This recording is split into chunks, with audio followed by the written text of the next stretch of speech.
a world drowning in noise, where truth is often buried beneath layers of propaganda and misinformation, there's a need for a different kind of a network of creators that cuts through the clutter, that doesn't shy away from tough topics, and that delivers the unfiltered truth. We are Trim Radio Network. We are creators, we are innovators, we are investigators.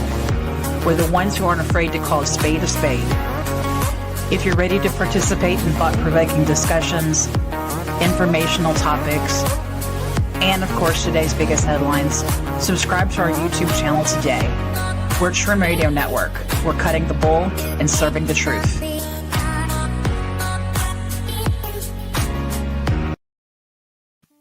Welcome to Revelation, where prophecy meets science. Join host Peter Kling, the Einstein of Biblical Prophecy, as he uncovers ancient truths with modern insight. Prepare to see the world in a whole new light. And now your host, Peter Kling. Good evening or good day, and thank you for joining us.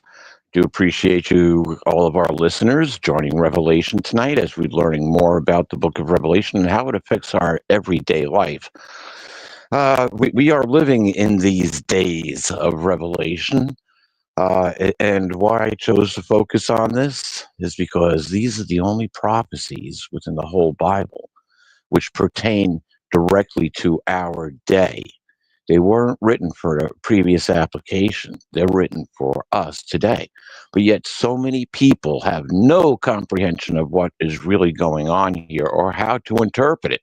So that's what we're going to do and continue to do here. I strongly suggest going back in the archives, listening to earlier shows to see how we got this far. But anyway, we're going to just recap a little bit. And I've got some actual visuals tonight. Rascala, if you would be so kind as to post that first picture, we're going to start this. This is just a little recap from last week. We actually got visuals tonight. Isn't that great? Fantastic. I love technology. But I prefer to live off-grid away from technology. So anyway, I wish everybody well tonight. And here we go. And this is actually going back to Revelation chapter 12, where war breaks out in heaven. And Michael and his angels battle the great dragon and its angels. And the great dragon does not prevail, and no longer is there a place found for them in heaven. And so down to the earth they were cast. And there was actually a warning that was given. Woe, woe, woe. 3 woes for the earth. For Satan has been cast down to having great anger, knowing he has a short amount of time. Now, this is actually a war which breaks out. You could call it an interstellar war, or a war of the cosmos would actually be more accurate. Interdimensional, or within our own, we're all tied together here. So whether it's an interdimensional war or a war within the physical galaxy, really doesn't matter, because it's in this galaxy now, down to the earth they were cast, not just this galaxy, but this solar system, this planet.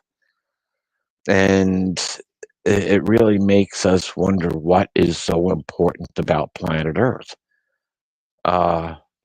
Planet Earth is filled with God's creation.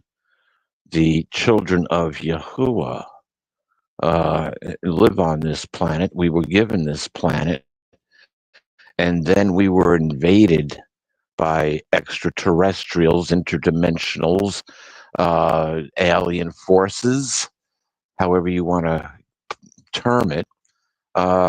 Religion would have you think it's all demonic forces, but not in the way that it actually is. Yes, there are demonic forces, but the bottom line is most of what we're dealing with today are extraterrestrial forces. And as ufologists would go, or people who believe strongly in extraterrestrials, they would say that they're from the Pleiades or the reptilians, or they're the Greys, or whatever the case might be. But we make up that link. But when it comes to the Bible, Oh, couldn't possibly be right, could it? It's just because you don't comprehend what's written there, nor do you comprehend how to apply what is written. And so that's why we're in Revelation, because it is dealing with off planet entities and their effect on this world today, because they are with us. There's no doubt about that. Why do you think things are as screwed up as they are? They have progressively gotten worse over the last 100+ years, pretty much ever since the turn of the previous century. And that's when we can pretty much figure that this war in heaven broke out. History would say, hey, we got the First World War, something that's never happened before.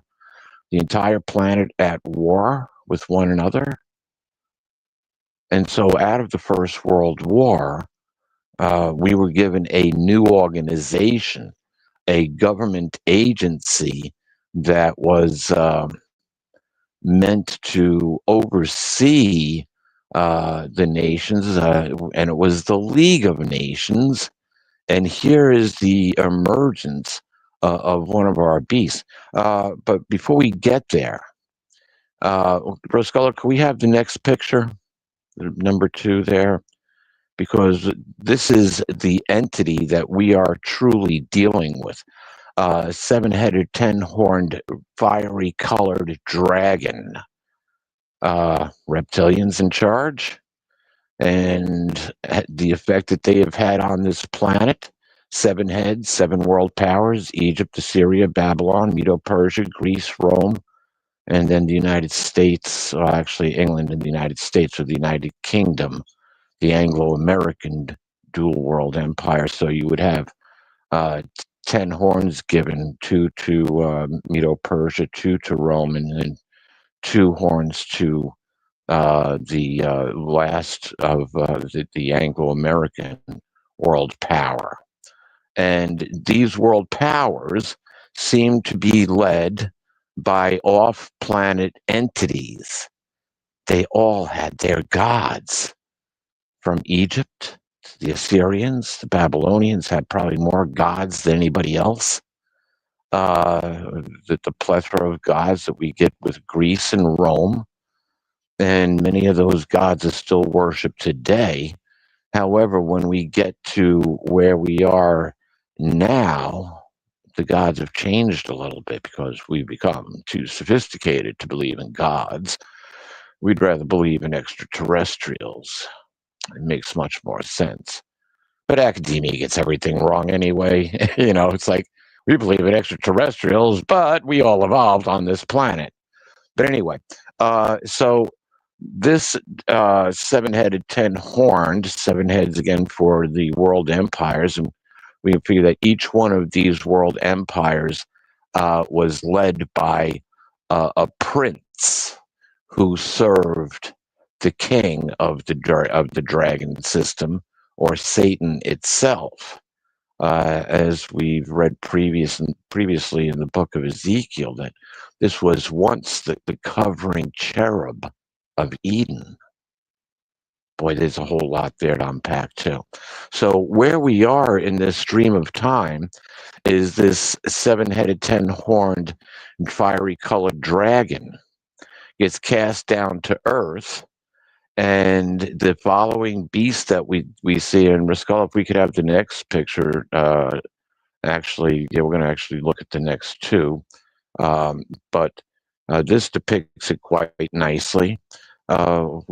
This is a interpretation of this fiery colored dragon, which then we see this beast, another 7-headed, 10-horn, global completeness, global government, or ascending out of the sea. We talked about this a little bit last week too, as this composite beast which ascends out of the sea of turmoil, which was World War I, and then comes to power as the League of Nations. Rascolo, the next picture too, if we could have the picture number 4. And here's a little bit better depiction of this beast.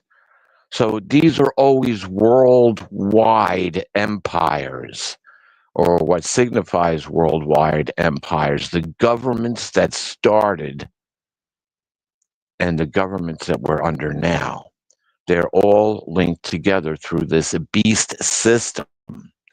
Anyway, this beast here, which ascends out of the sea, is given the throne of Satan. Satan himself gives this beast his throne, great power and great authority to rule over the world. And while we didn't see that on a tremendous basis after World War One, when we go back to Revelation 13, this composite beast gets a death stroke, and it gets healed from this death stroke. Well, when did the death stroke happen? The death stroke happened at World War II, and the League of Nations became useless, basically. The world was at war again, even greater now. Approximately 20 million people died in World War I. World War II saw the death of over 50 million people. But what happens at the end of World War II? Well, the death stroke is healed, and we get the United Nations, a government that's assembled by non-elected officials.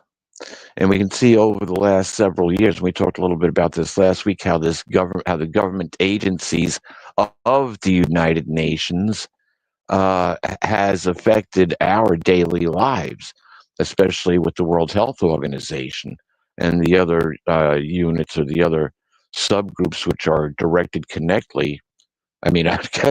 directly to the United Nations. Sorry about that.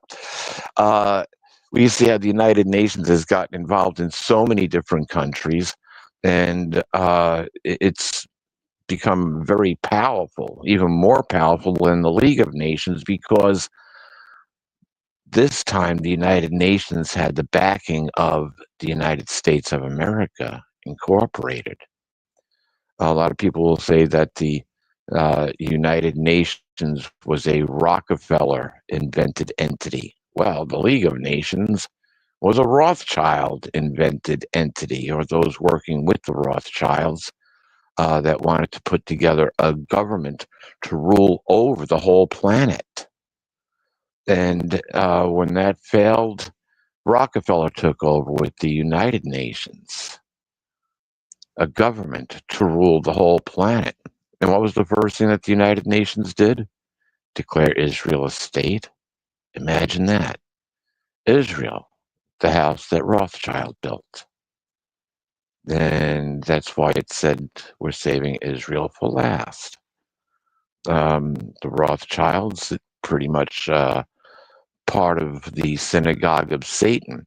And you know what's great? If you listen to a lot of the people that do have podcasts, especially even on the political side, there's a lot of sponsored podcasts that have popped up out of nowhere. I'm amazed that these people have thousands, if not hundreds of thousands of listeners. Oh, I just woke up 5 years ago. Well, how'd you get so many listeners?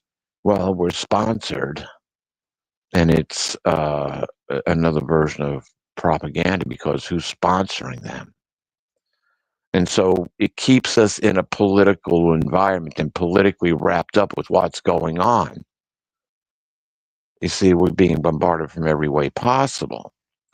But where we are now, where the League of Nations, or that the League of Nations become United Nations, has seemed to outlived its usefulness. People have had enough of the United Nations. People don't want to hear about this anymore. And so we're going to talk a little bit about this further, but the United Nations actually has a friend. And that friend is kind of a friend, but that entity is talked about as, let me go over and refer to this directly. In Revelation chapter 13, verses 11 through 13, It says, and I saw another wild beast descend out of the earth. Now, the interesting thing is the earth is more stable than the sea. Uh, you know, you put something on the ocean, it's going to rock and roll. You put something on the land, and it can have a good, strong foundation. It's a lot more stable. Anyway, it says that it descends out of the earth, and it had two horns like a lamb, but it began speaking as a dragon, and it exercises all the authority of the first beast in its sight. And it makes the earth and those who dwell in it worship the first wild beast, whose death stroke got healed. And it performs great signs so that it should even make fire come down out of heaven to the earth in the sight of mankind. And verse 14 says, and it misleads those who dwell on the earth because of the signs that were granted it to perform in the sight of the wild beast. Well, it tells those who dwell on the earth to make an imp. Well, we're going to get there to it in just a second. I'll hold that. Let's stop right there. So we go back to 13. It says that this wild beast that looks like a lamb and speaks like a dragon can even cause fire to come down out of heaven. And here we have the United States and England. Between England and the United States, we're talking about almost 400 years of a world power.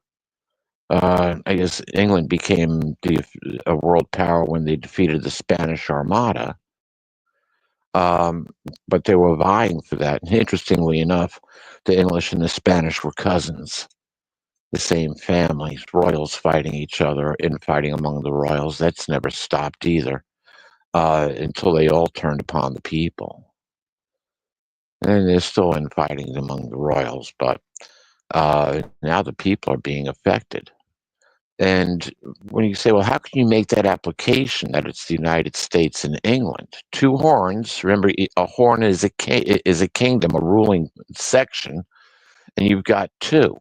So you've got both the United States and England working together. And between both countries, you've got almost 400 years of world power. The United States flexed its muscles pretty strongly in the Gulf War and became, the world's only superpower. And can it call down fire from heaven? Can this two-horned wild beast that looks like a lamb, a peaceful lamb, we have to have war and then to keep peace. Let's keep peace by killing. And so we've built up the largest armada, the largest weapons, and then we've also been challenged. And so we try to do more. But have we called fire down from heaven? Oh, absolutely. During the Second World War, England called fire down from heaven upon the cities of Dresden and Hamburg. The fire from heaven and fire bombings, incendiaries that burned those cities to the ground and killed thousands.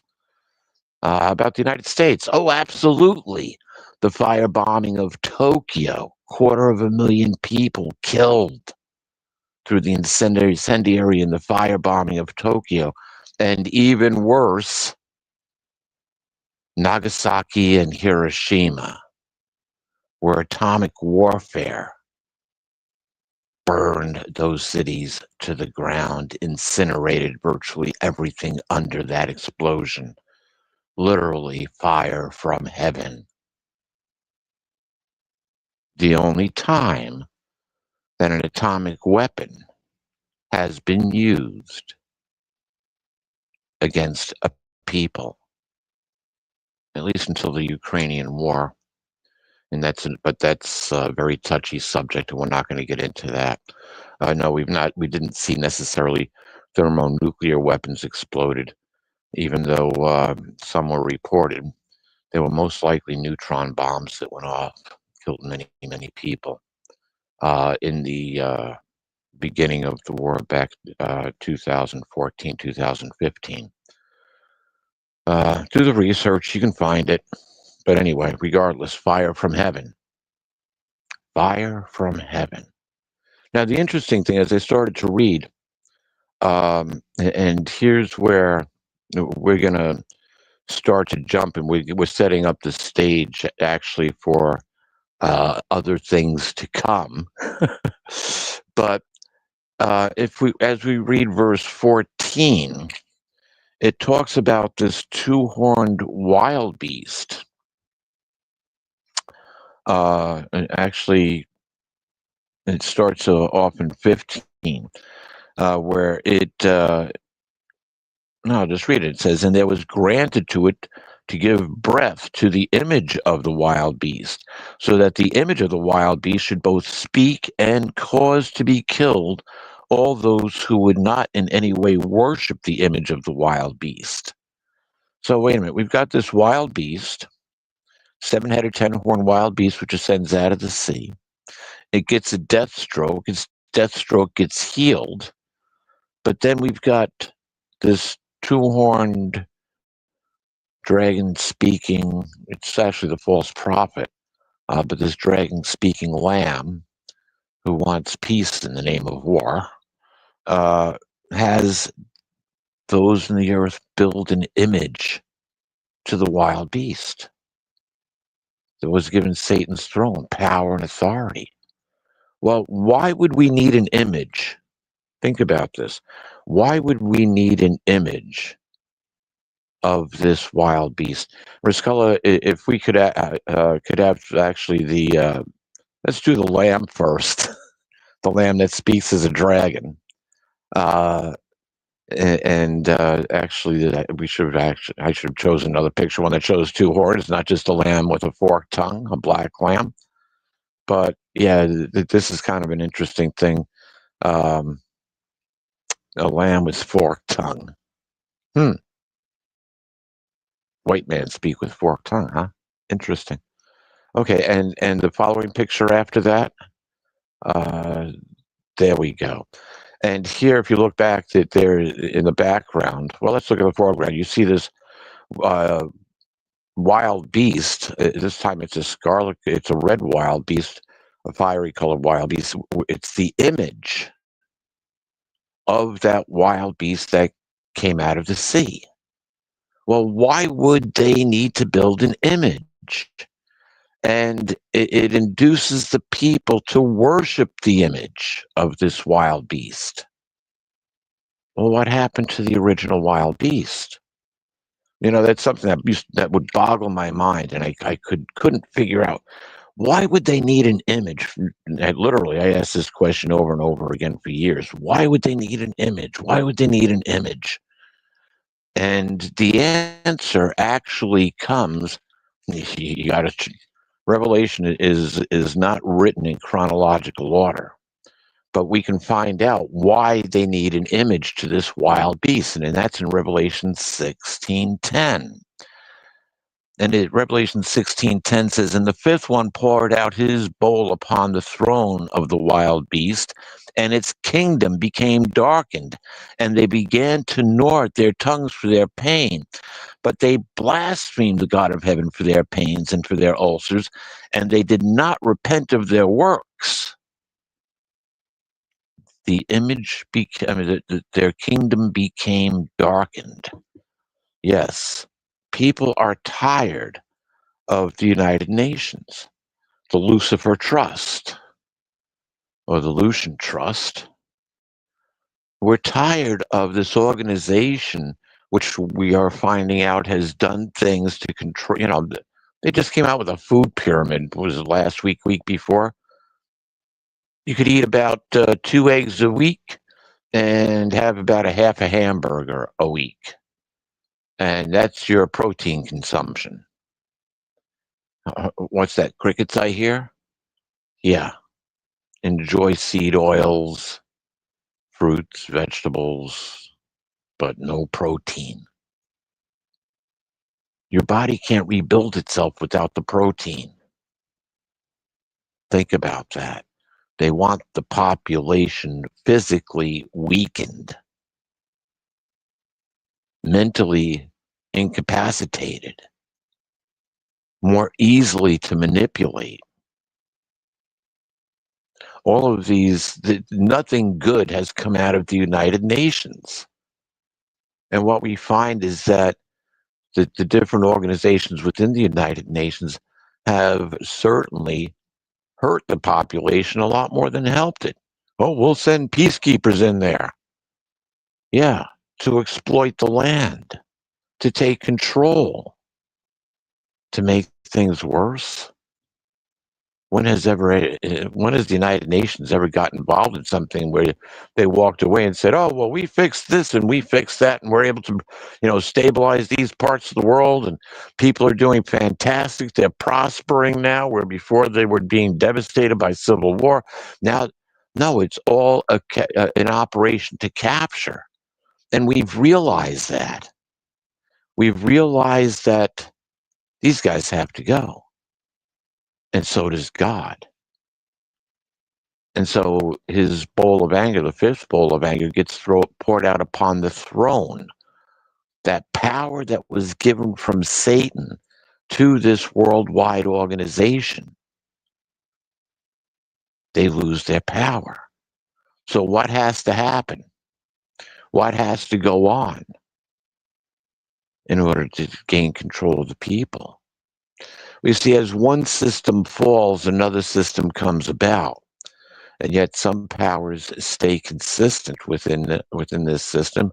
And of course, we live in America, and we love America, and we want to stay strong. We want to stay number one. We want to be the world's dominant power. Even if we did, hey, we survived the Biden administration. We survived the Obama administration. We survived Trump 1. Well, more than likely survived Trump 2. After all, Trump was 45, 46, and 47, according to him. And so, as you watch the demise of one political organization, and this is the interesting thing, what's going on now within the world stage is we're seeing another power shift. Well, what about this image of the wild beast? How is it going to be? How are people going to be made to worship this? See, because along with this image of the wild beast, we're also going to get something else, in which we're actually just going to mention briefly tonight, but it will be the subject of next week's episode, and that is the eighth world power coming to be. We'll talk a little bit more about that next week. But what we find ourselves with is a situation where people have had it. We've had it with the way that things have been. We've had it with watching our country being deteriorated, seeing all of the wealth of America being given away to illegal aliens. You should only know. Trump said something very interesting here. Oh, we're not going to pay any taxes. You're not going to have to pay an income tax. There's a strong possibility within a year or two we won't have any income taxes.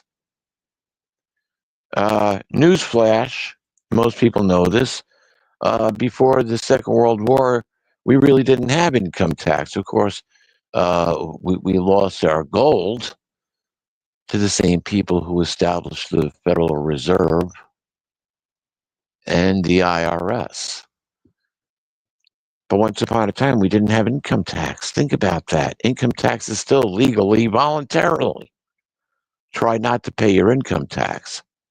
But does your income tax actually go to support the government? Hell no. The IRS collects your income tax, goes to the Federal Reserve. The Federal Reserve then takes your income tax, sends it over to the Crown of England. The Crown of England takes their 20% big and then passes on the rest to Babylon the Great, the Vatican. Because the Vatican has control over the Crown of England and has had control over Washington, D.C., Washington, D.C. being the third city-state. The City of London being the second city-state, And of course, the Vatican being the first city-state. But so if we don't have to pay the VIG to the Vatican, well, then we can keep our income tax. We don't have to be taxed on the work that we provide, the work that we do with our own hands, with our mind, with our own intelligence. That's our personal property. That's our intellectual property. We learned how to perform something, how to do something with our own two hands or with our own skills, our own mindsets. That is our own intellectual property, and they have no right to it.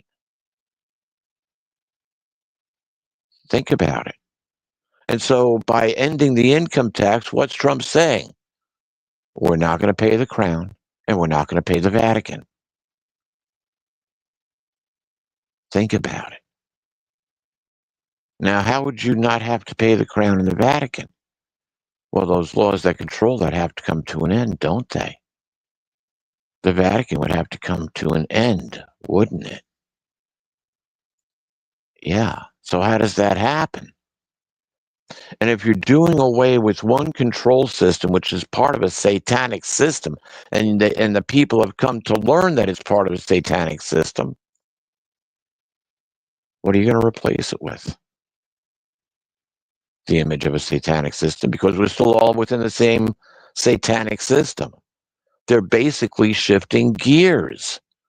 And you got people say, oh, I don't trust Trump anymore. Should have never trusted him to begin with. It's just the train pulled into a station, one conductor got off, another conductor got on. Choo-choo, let's go. And so we're going to bring things in that now it's interesting. I'm going to continue to read here in just a second, chapter 13, because you'll be able to see what parts are already happening by this image of the wild beast. So as we go down, and a lot of people are already aware of many of the things that it says here. Verse 16. This is after the beast is built.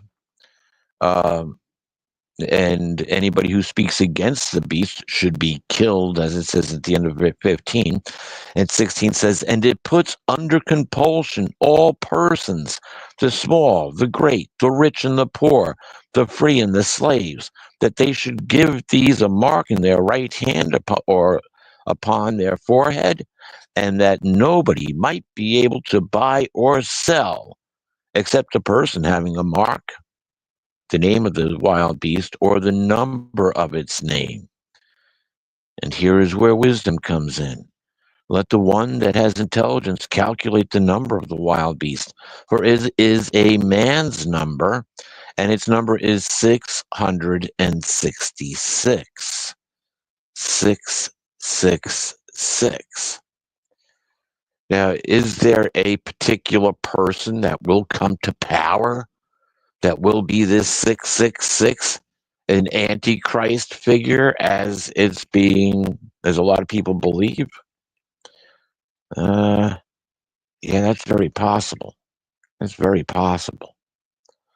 But what's most interesting is that, as it says in verse 17, that nobody might be able to buy or sell except a person having the mark, the name of the wild beast, or the number of its name. Well, how could you stop people from buying and selling? Well, did you know that the UPC code, it is on every product that is bought or sold in our supermarkets, grocery stores, online, whatever the case might be? That number starts off with a 6. The middle of the number is a 6, and the last of the number is a 6. They don't print it anymore. They used to when they first came out with the UPC code. It's just 2 narrow strips in the beginning, or 2 narrow lines in the beginning, 2 narrow lines in the middle, and 2 narrow lines on the end. the spacing and the width of those lines is the number 6. So they've already done it. Well, let's take it a little further. We've heard facial recognition. And we've heard some of the stories that have come out of China are quite interesting. Chinese live and die by their cell phones, basically. But you can't buy or sell anything without your cell phone. You see, because you take your cell phone, you go up to a store, and in order to open up the case that the item is in that you want, they have to recognize you. And if artificial intelligence says, "Hey, they're a good communist. They support the CCP, and they're very proactive. They're not an issue." Yes, they are, and they have our mark. They're allowed to buy. I heard an interesting story of a tourist over in China. They couldn't buy anything because they actually had to borrow a family member's phone. They went over to see their family. They had to borrow the family member's phone in order to buy anything. And so they could get a phone set up with an exchange in their own name, which meant, guess what? Hello, we now got your facial recognition. Yeah. Yeah, we know who you are just by looking at you. And so, we bring it back to home. Well, we'll never let this happen in the United States. This could never possibly happen here. Oh, yeah? Hello, Palantir. Oh, we're going to put Palantir in so that everybody who signs up for any government program, like SNAP, or anybody who's going to get who's got social services benefits, we want to vet them and make sure that they are actually U.S. citizens who are getting these programs that are supposed to be set up for U.S. citizens and not part of a group of illegal aliens that are connected to covert or undesirable organizations, ones that want to bring this country down. See, it's interesting. Nothing ever it happens until with the false prophet until the very end. This lamb that speaks as a dragon stays intact. It never loses its power. It helps create the next section that we have to go live with. So I would imagine where we are now in the stream of history, we are going to see these AI systems being put into place to vet everybody to make sure that these people that shouldn't be in this country do not get to reap its benefits. Wow, what a great idea. Yeah, as a matter of fact, what we're going to do in order to ensure that is everybody has to get a new ID. You have to get a secure ID. Oh, really? Oh, yeah, we're going to put it right on your driver's license. And then you'll be able to travel wherever you want, you see? So this way we know exactly who you are, and you can get on a plane, and you can, go through the TSA faster, and we're not going to charge you an extra $40 if you don't have your ID. So you're being pushed into the system. You can either buy nor sell without the mark. But, Palantir is going to make sure that these people who aren't part of this country, who came here illegally, that they're not that they're not going to get any of the social benefits that Americans all qualify for. So isn't that a great thing? We'll be able to round all these people up and get them out of the country. As a matter of fact, wait for the president to announce a change in voting. He's going to declare a national emergency. And he's going to say, no more voter fraud, paper ballots, counted in place, no more machines, no more mail-in, except in only approved and extreme situations. Yeah, if you're paraplegic, quadriplegic, hospital-ridden, or in the military and can't get to a polling center to vote, you will be able to use a mail-in ballot. but no more drop boxes, no more mail-in ballots for the general public. And everybody will have to go re-register because the voting rolls are so corrupt.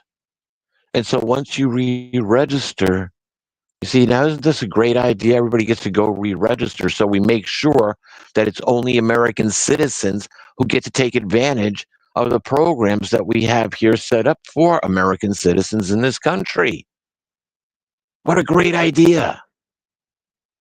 Hello, Palantir.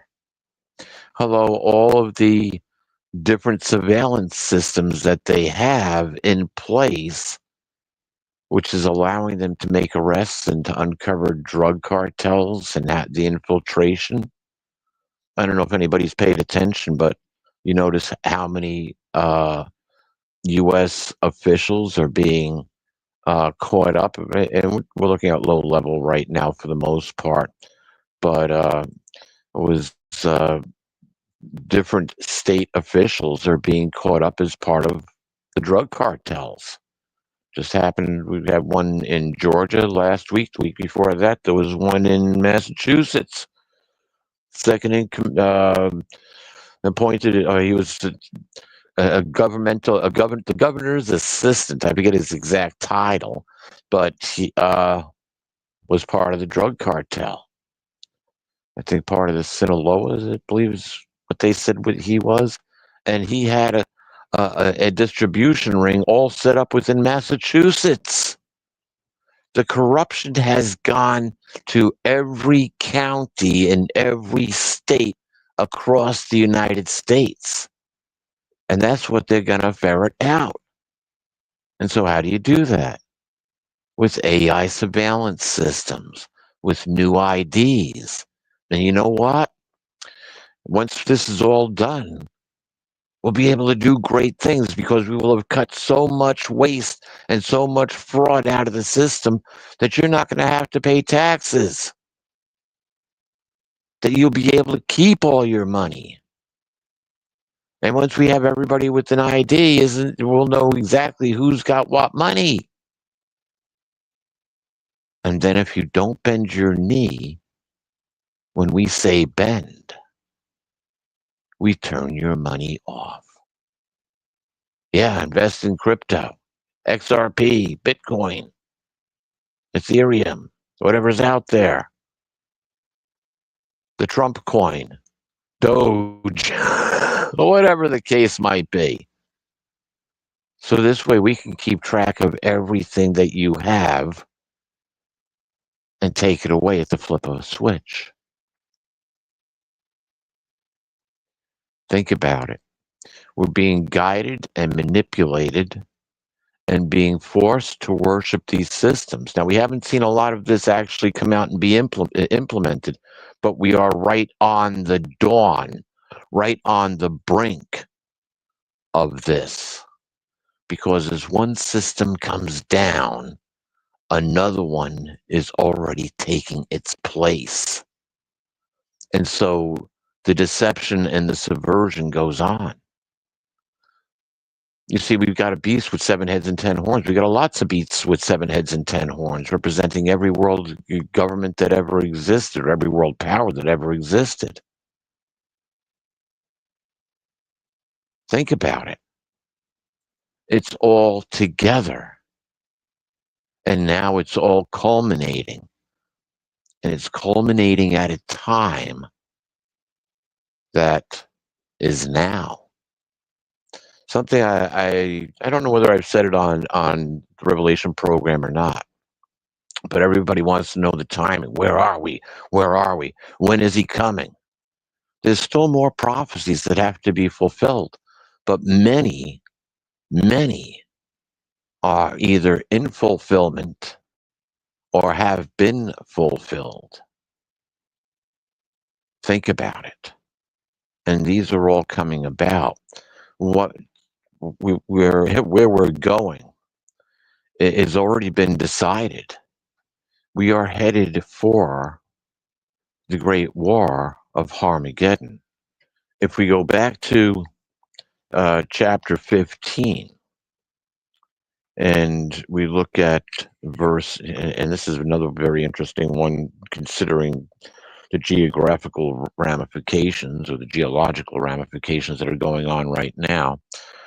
Um, 16 verse 12, it says, and the sixth one poured out his bowl upon, and this is the sixth angel. These are the bowls of God's wrath that are being poured out. And it says, the sixth one poured out his bowl upon the great river Euphrates, and its water was dried up, that the way might be prepared for the kings of the rising of the sun. Now, if you look at what's happened to the Euphrates River, what once was one of the most flourishing areas of the world, the Fertile Crescent, the Euphrates River and the Tigris for a good part, but mostly the attention has gone to the Euphrates, where its waters have been dried up. The Euphrates River is what gave Babylon, the third world power, part of its power. It's also why it lost its power, because the waters of the Euphrates was diverted, which allowed the Cyrus the Great and the Persian army to march right in under the walls, under the gates, on virtually a dry riverbed to overtake Babylon. We're going to see something similar to that happen with Babylon the Great. That'll be coming yet in a future episode. But here, if we continue reading in verse 13, Revelation 16:13, it says, and I saw three unclean, inspired expressions that looked like frogs come out of the mouth of the dragon, and out of the mouth of the wild beast, and out of the mouth of the false prophet. They are, in fact, expressions inspired by demons and perform signs, and they go forth to the kings of the entire inhabited earth to gather them together to the war of the great day of God Almighty. This is yet to come. It's not going to happen this year. It's not going to happen next. It may not happen the year after that. But when? You see, biblical prophecy seems to happen all at once. You wait, and then boom, there's a sign. And then you wait, and boom, there's a sign. But once you start to see the patterns coming about, you know what's going on. Think about it. Since the wild beast descended out of the sea, that's been over 100 years. 106 years to be exact. When war broke out in heaven was over 100 years ago. The first intergalactic battle. And the rebels of that intergalactic battle lost. And now Earth is their stronghold. Yeah, we've got aliens.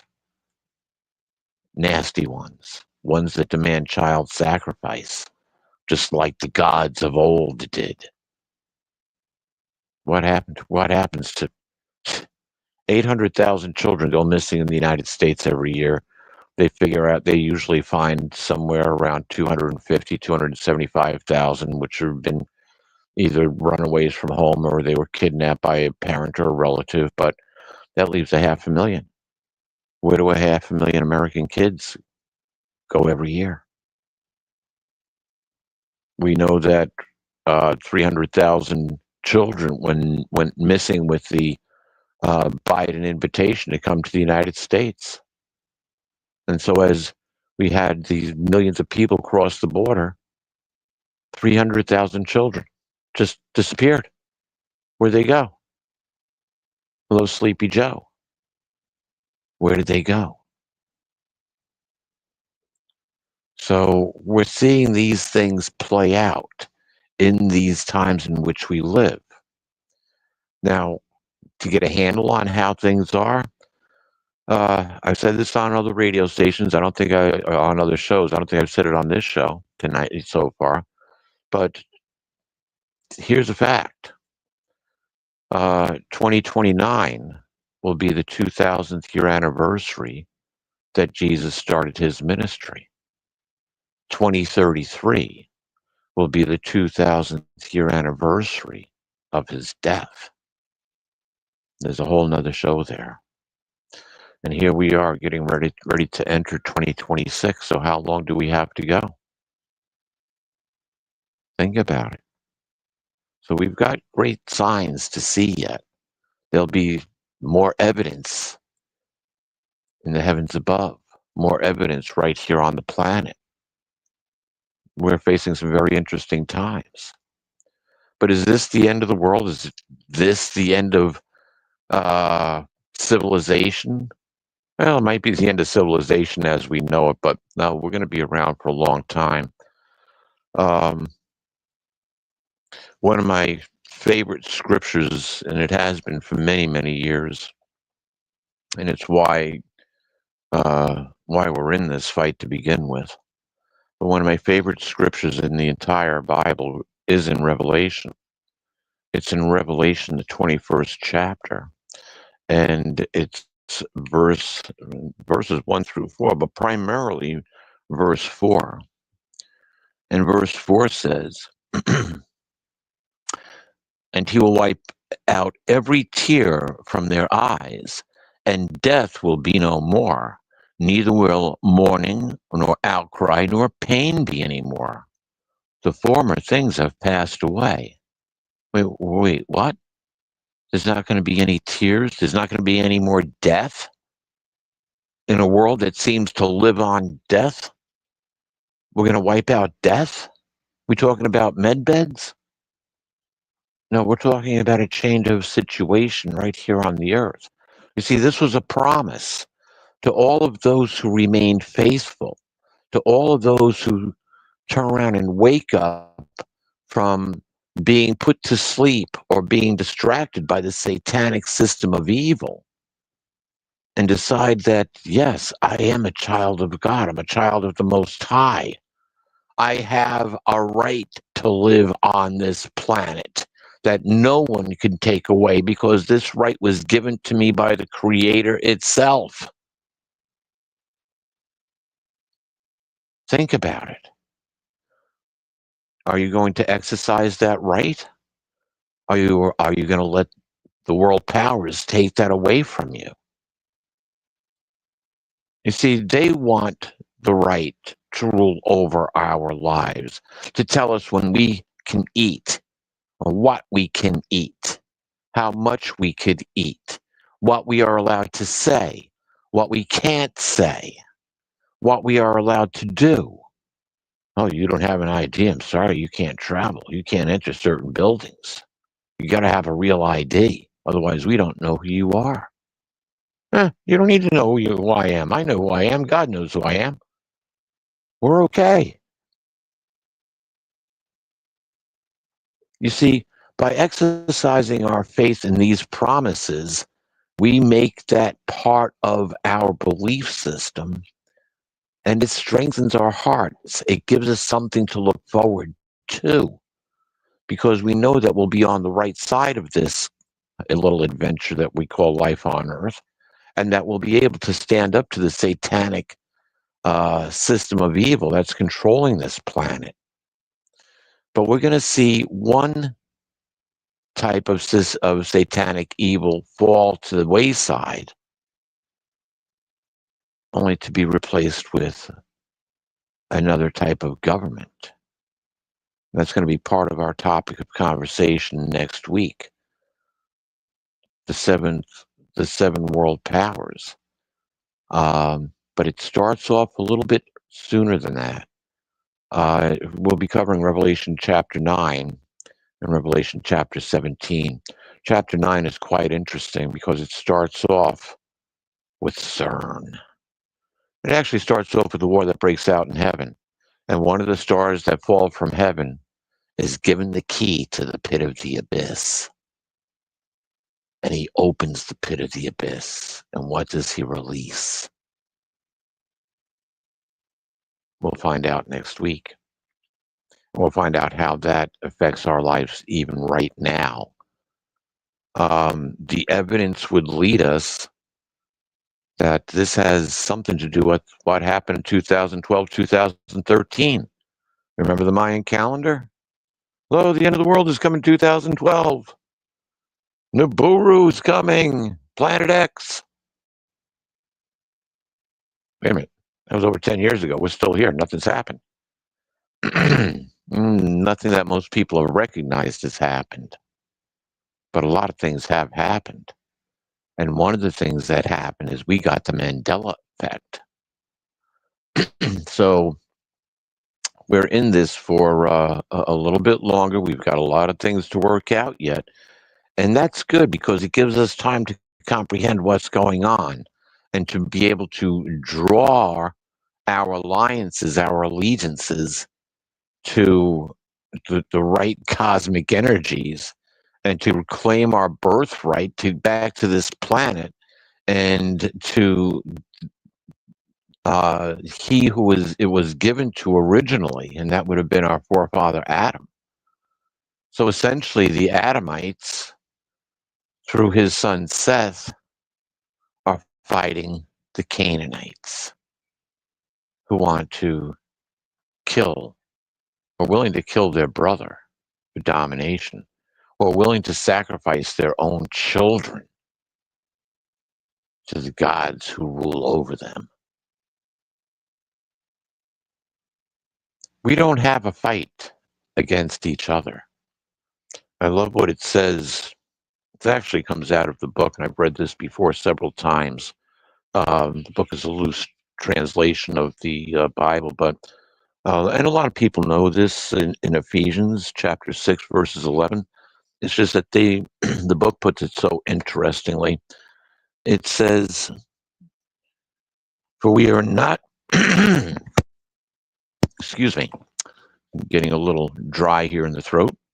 "For we are not fighting against people made of flesh and blood, but against persons without bodies, the evil rulers of the unseen world, those mighty satanic beings and the great evil princes of darkness who rule this world, against huge numbers of wicked spirits in the spirit world." So we're fighting against the ones who have created these beasts and forced us to live under this beast system. A war which breaks out in heaven and is directed to earth. Our fight is not against people on the other side of the aisle, people who are confused and believe they're transgender, they're confused enough to be born in another person's body. Our fight is not with them, but our fight is with those evil, wicked forces that have created the beast system and wish to make us part of that beast system. So, folks, we're just about to the end of tonight's show. I want to certainly thank you for listening. We do have a fantastic future ahead of us. Life without end. No tears, no sickness, and a rejoining of each other in Holy Spirit and being guided and directed by that Holy Spirit in order to perform God's will and to fight these satanic entities here on this planet. We've got a lot of good things ahead of us. We've got a lot of changes to get through. So continue to join us here on Trim Radio Network and on Revelation, and we'll get through all of this together, hand in hand. It's a lot easier to fight when you know who your enemy actually is and how to fight that enemy. It doesn't necessarily require guns and bullets and things of that nature, but actually spiritual weaponry. The weaponry that we can develop within our own minds and psyches. So with that, I'm going to say love and blessings to all. Hey, please hit the like button. Share this information with others. If you're on Facebook or other social media, bring this over there. Post it on your page. Please invite others to come and listen.